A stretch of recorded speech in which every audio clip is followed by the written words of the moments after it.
കോഴിക്കോട്ടെ NDA സ്ഥാനാർത്ഥി MT Ramesh നമുക്കൊപ്പം ചേരുന്നു. സുദീർഘമായ ദിവസങ്ങളിൽ കേരള ചരിത്രത്തിൽ തന്നെ ഇത്ര വലിയൊരു പ്രചാരണ പരിപാടി നടന്നിട്ടില്ല. എന്തൊക്കെയാണ് ആത്മവിശ്വാസം? നല്ല ആത്മവിശ്വാസമാണ്. കാരണം ഈ തെരഞ്ഞെടുപ്പ് പ്രചരണത്തിലുടനീളം പരമാവധി വോട്ടർമാരെ നേരിട്ട് കാണാനാണ് പരിശ്രമിച്ചത്. ആ വോട്ടർമാരെ നേരിട്ട് കണ്ട സമയത്ത് കിട്ടുന്ന റെസ്പോൺസ് എന്ന് പറയുന്നത് ആളുകളുടെ വലിയ മാറ്റം ആഗ്രഹിക്കുന്നുണ്ട്. ഇപ്പോൾ നരേന്ദ്രമോദി ഗവൺമെൻറ് നമ്മുടെ രാജ്യത്ത് നടപ്പിലാക്കിയിട്ടുള്ള വികസന പ്രവർത്തനങ്ങളോട്, ക്ഷേമ പ്രവർത്തനങ്ങളോടൊക്കെ വലിയ ആഭിമുഖ്യമാണ് ജനങ്ങൾക്കുള്ളത്. അത് രാഷ്ട്രീയത്തിനും ജാതിമത പരിഗണനകൾക്കുമെല്ലാം അതീതമാണ്. അതുകൊണ്ട് നമ്മൾ ഏത് വോട്ടറെ കാണുന്ന സമയത്ത് നമുക്ക് കിട്ടുന്ന റെസ്പോൺസ് വളരെ പോസിറ്റീവാണ്. അത് നല്ല ആത്മവിശ്വാസം നൽകുന്നതാണ്. രണ്ടാമത് പാർട്ടി പ്രവർത്തകന്മാർ ഈ മണ്ഡലത്തിലെ എല്ലാ വീടുകളും നിരവധി പ്രാവശ്യം കയറിയിറങ്ങിയിട്ടുണ്ട്. അത് സാധാരണ നിലയിൽ ഇല്ലാത്തൊരു സംഭവമാണ്. നമ്മൾ ഗുണഭോക്താക്കളെ നേരിട്ട് കാണാൻ ശ്രമിച്ചിട്ടുണ്ട്. അപ്പോൾ ഏത് വീട്ടിൽ പോകുമെന്ന സമയത്തും ആ വീട്ടിൽ മിനിമം കേന്ദ്ര സർക്കാരിൻ്റെ പദ്ധതിയുടെ ഒരു ഗുണഭോക്താവെങ്കിലും ആ വീട്ടിലുണ്ട്.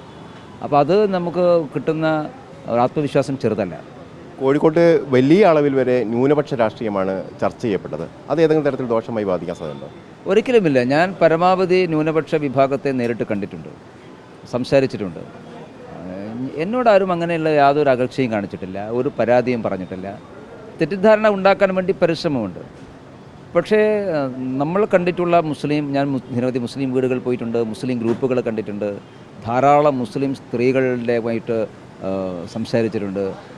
അവർക്കൊക്കെ നരേന്ദ്രമോദി ഗവൺമെൻറ്റോട് വലിയ താല്പര്യമാണ് പ്രകടിപ്പിച്ചിട്ടുള്ളത്. അതുകൊണ്ട് കോഴിക്കോട് ശരിയാണ്, മുസ്ലിം സമൂഹത്തിന് സാമാന്യം നല്ല ഭൂരിപക്ഷമുള്ള സ്വാധീനമുള്ളൊരു മണ്ഡലമാണ്. പക്ഷേ അത് ഏതെങ്കിലും തരത്തിൽ നെഗറ്റീവായിട്ട് പ്രതിഫലിക്കും എന്നെനിക്ക് തോന്നുന്നില്ല. ഞാൻ മുസ്ലിം സമൂഹത്തിൻ്റെ വോട്ട് നന്നായിട്ട് പ്രതീക്ഷിക്കുന്നുണ്ട്. കാരണം എനിക്ക് അവരുമായിട്ട് നല്ല ബന്ധമാണുള്ളത്. ജയസാധ്യത എത്രത്തോളം ഉണ്ട്?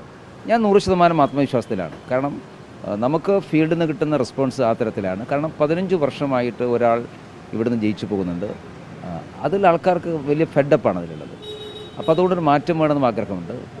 LDFൻ്റെ സ്ഥാനാർത്ഥിത്വത്തോട് ആ പാർട്ടിക്കൊക്കെ തന്നെ ധാരാളം എതിർപ്പുണ്ട്. അത് വ്യക്തിപരമല്ല, അവരുടെ സംഘടനാപരമായിട്ടായിരിക്കും. അപ്പോൾ അതുകൊണ്ട് ധാരാളം CPMൻ്റെയും കോൺഗ്രസിൻ്റെയും ആളുകൾ നിരന്തരം ബന്ധപ്പെടാറുണ്ട്. അപ്പോൾ അതൊക്കെ വോട്ടെടുപ്പിൽ പ്രതിഫലിക്കും. അതുകൊണ്ട് 100% ജയിക്കും എന്നുള്ള കോൺഫിഡൻസാണ് ഈ അവസാന നിമിഷത്തിലും എനിക്കുള്ളത്. മറ്റൊന്ന്, ശോഭാ സുരേന്ദ്രനുമായി ഒരു CPM നേതാവ് ചർച്ച നടത്തി എന്നുള്ള വാർത്തകൾ നേരത്തെ തന്നെ പുറത്തു വന്നിരുന്നു. ഇപ്പോൾ അത് EP ജയരാജനാണ് എന്നാണ് K സുധാകരൻ പറയുന്നത്. അതിനെപ്പറ്റി എന്തെങ്കിലും അറിയാമോ? എനിക്കറിയില്ല. കാരണം ഞാൻ ആ ചർച്ചകളിലൊന്നും ഇല്ലാത്ത ആളാണ്. അങ്ങനെ ഏതെങ്കിലും ഒരു വ്യക്തി ചർച്ച നടത്തിയോന്ന് പോലും എനിക്കറിയില്ല. അത് വെളിപ്പെടുത്തേണ്ടത് ചർച്ച നടത്തിയ ആളുകളാണല്ലോ. ചർച്ച നടത്തിയ ആളുകൾ പറയണം. പിന്നെ അത് EP ജയരാജനാണ് എന്ന് K സുധാകരൻ എന്തെങ്കിലും വിവരം കിട്ടിയെങ്കിൽ അത് അദ്ദേഹം പറയണം.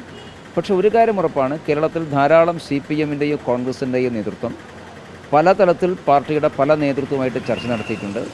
ചില ആളുകളൊക്കെ വന്നിട്ടുണ്ട്. ഇനിയും ധാരാളം ആളുകൾ വരാനിരിക്കുന്നു. കാരണം ഒരു രാഷ്ട്രീയ പ്രവർത്തകനെ സംബന്ധിച്ചിടത്തോളം അയാളുടെ രാഷ്ട്രീയ ഭാവി പ്രധാനമാണ്.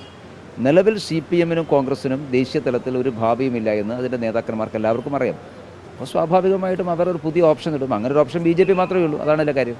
അപ്പോൾ സുധാകരൻ പറയുന്നത് ദുബായിൽ വെച്ചാണ് അത്തരമൊരു ചർച്ച നടന്നത് എന്നാണ്. പക്ഷേ ശോഭാ സുരേന്ദ്രൻ്റെ വാക്കുകൾ രാമനിലയത്തിൽ വെച്ചാണ് അത്തരം ചർച്ച നടന്നത് എന്നുള്ളതാണ്. അതായത് കൂടുതൽ നേതാക്കൾ ഇത്തരത്തിൽ ചർച്ച നടത്തിയെന്ന് തന്നെയാണോ? അല്ല, ഈ അത്തരം ചർച്ചകൾക്കൊക്കെ വേദിയാവാൻ പറ്റുന്ന നല്ല സ്ഥലങ്ങൾ ഇന്ത്യയിലുണ്ടാകുമ്പോൾ ഇതിന് ദുബായിൽ പോകുന്നത്. ഈ ദുബായ് കേന്ദ്രീകരിച്ചൊക്കെ രാഷ്ട്രീയ പ്രവർത്തനം ചർച്ച നടത്തുക എന്നുള്ളത് അവരുടെയൊക്കെ ഏർപ്പാടാണ്. ഞങ്ങൾക്ക് ആരെങ്കിലുമായിട്ട് ചർച്ച നടത്തുമെങ്കിൽ ഞങ്ങൾ പാർട്ടി ഓഫീസിൽ വെച്ച് തന്നെയാണ് ചർച്ച നടത്തുക സാധാരണക്ക്. ഇനി അതല്ലെങ്കിൽ ഇതേപോലെ ഇരുകൂട്ടർക്ക് സ്വീകാര്യമായ ധാരാളം സ്ഥലങ്ങളുണ്ട്. അതുകൊണ്ട് അതിലൊന്നും പ്രസക്തിയില്ല. ഞാൻ പറഞ്ഞല്ലോ, ഒന്ന് ചർച്ച നടന്നോ ഇല്ലയോ എന്ന് പോലും എനിക്കറിയില്ല. ഞാൻ ആ ചർച്ചകളൊന്നും പങ്കാളിത്തമില്ല. അതുകൊണ്ട് ഈ പർട്ടിക്കുലർ സംഭവത്തെക്കുറിച്ച് എനിക്ക് എൻ്റെ അറിവിൽപ്പെട്ടിടത്തോളം ഒന്നുമില്ല. ഏതായാലും BJPക്ക് അനുകൂലമായ ഒരു അടിയൊഴുക്ക് നടക്കുന്നുണ്ട്. കേരളത്തിൽ അത് BJPക്ക് അനുകൂലമാവും തീർച്ചയായിട്ടും. കാരണം ഞാൻ പറഞ്ഞല്ലോ, CPMൻ്റെയും കോൺഗ്രസിൻ്റെയും ധാരാളം സാധാരണ പ്രവർത്തകന്മാർ ഇപ്പോൾ BJPയിലേക്ക് വരുന്നുണ്ട്. ഇപ്പം ഞങ്ങൾ ഈ ക്യാമ്പയിൻ നടക്കുന്ന സമയത്തെല്ലാം തന്നെ ഓരോ സ്വീകരണ യോഗത്തിലും രാജിവെച്ച് BJPയിൽ ചേരുന്ന ആളുകളുണ്ട്. CPM ഉണ്ട്, കോൺഗ്രസും ഉണ്ട്. അപ്പോൾ അത് സാധാരണ പ്രവർത്തകരാണ്. നേതൃനിലയിലുള്ള ആൾക്കാർ പൊതുവെ കുറവായിരുന്നു. ഇപ്പം നേതൃനിരയിലുള്ള ആൾക്കാർ ആരംഭിച്ചു. CPM ഒന്നും ആരംഭിച്ചു, കോൺഗ്രസും ആരംഭിച്ചു. ഇനി അതിൻ്റെ വേഗത കൂടും. ഏതായാലും വിജയാശംസകൾ. വളരെ കൃത്യമായി തന്നെ അദ്ദേഹം പറയുന്നു BJPയുടെ രാഷ്ട്രീയത്തെ കേരളത്തിൽ ഏറ്റെടുക്കുന്നു എന്നുള്ളത് തന്നെയാണ്. നരേന്ദ്രമോദിയിൽ കേരളത്തിലെ ജനങ്ങൾക്ക് പ്രത്യേകിച്ച് ന്യൂനപക്ഷങ്ങൾക്കടക്കം വിശ്വാസമുണ്ട് എന്നുള്ള കാര്യം കൂടിയാണ് പറയുന്നത്. കോഴിക്കോട്ട് വിജയത്തിൽ കുറഞ്ഞൊരു പ്രതീക്ഷ കൂടി ഇല്ല എന്നുള്ളത് കൂടി അദ്ദേഹം പറയുകയും ചെയ്യുന്നു.